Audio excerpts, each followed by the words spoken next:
మేము 2 o'clockకి అరౌండ్ అలా వెళ్ళాము. హోటల్ బుక్ చేసుకొని మేము ఫ్రెష్ అప్ అయిపోయేసరికి టైం పట్టింది. అక్కడే వాళ్ళు మాకు ఫుడ్ ప్రిపేర్ చేశారు. మేము 7 మెంబర్స్ ఉన్నాము. 500 ఛార్జ్ చేశారు ఫుడ్కి. అన్లిమిటెడ్ ఫుడ్ ఉంది. ఫుడ్ టేస్ట్ కూడా చాలా బాగుంది. హోటల్ నేమ్ వచ్చేసి శివాలయ రెసిడెన్సీ. చాలా నీట్గా చాలా బాగుంది. నేను సజెస్ట్ చేస్తాను, మీరు నెక్స్ట్ టైం వెళ్తే అక్కడ స్టే చేయడానికి ట్రై చేయండి. రూమ్ కాస్ట్ వచ్చేసి 5000 పడింది. మేము గిరి ప్రదక్షిణాలకి వెళ్దాం అనుకున్నాము 3 o'clockకి అలా, బట్ చాలా ఎండగా ఉండే, అందుకే వెళ్ళలేకపోయాము. 7 o'clockకి స్టార్ట్ అయ్యాము. 2 o'clockకి ఎండ్ అయ్యింది మా గిరి ప్రదక్షిణ అనేది. అక్కడి నుంచి రూమ్కి వచ్చేసి రెస్ట్ తీసుకొని next day morning fresh up అయిపోయి దర్శనంకి వెళ్ళాము.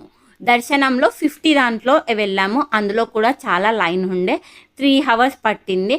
బట్ దేవుడైతే చాలా బాగా మాకు దర్శనం ఇచ్చారు.